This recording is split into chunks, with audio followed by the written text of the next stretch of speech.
Good morning. We just visit our farm here in Katarman, Northern Samar. This is our native chicken. At meron na sa taas doon napipisa na tatlo daw. Apat to napipisa. So ito ngayon yung native chicken. Dito yung Rhode Island chicken. Mga payat, kulang sa pagkain. Mga payat, yung busog. Kulang sa pagkain. Ayun yung nis nila, wala pang itlog kasi kumpa lang sila. June, July, August, September, 5 buwan pa lang. 5 months pa lang, so we need another 1 month para maglay na sila ng eggs. Ito galing sa Batangas, napunta ng Samar. Ito naman yung African lovebirds namin. Hello. Ayun yung African lovebirds, yung ganda ng kulay. Ganda ng kulay. Yun, napad.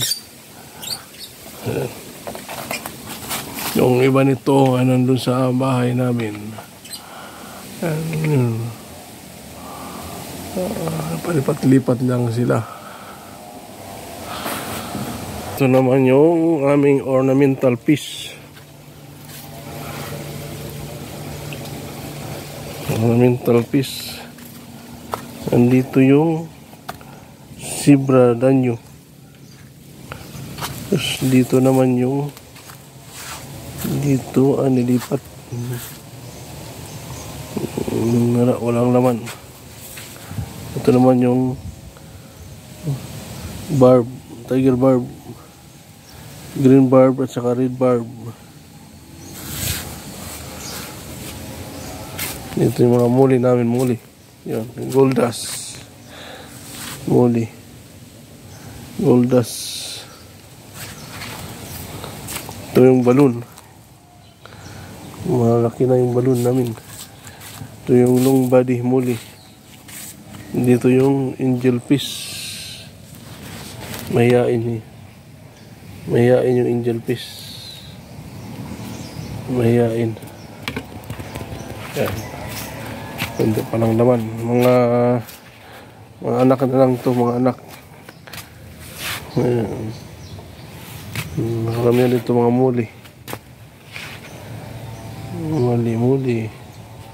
Dito yung red platy.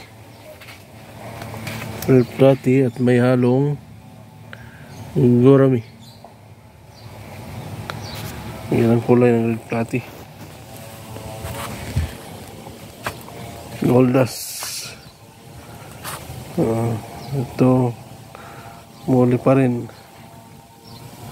Ayan, update namin guys sa aming integrated farm. Thank you guys for watching.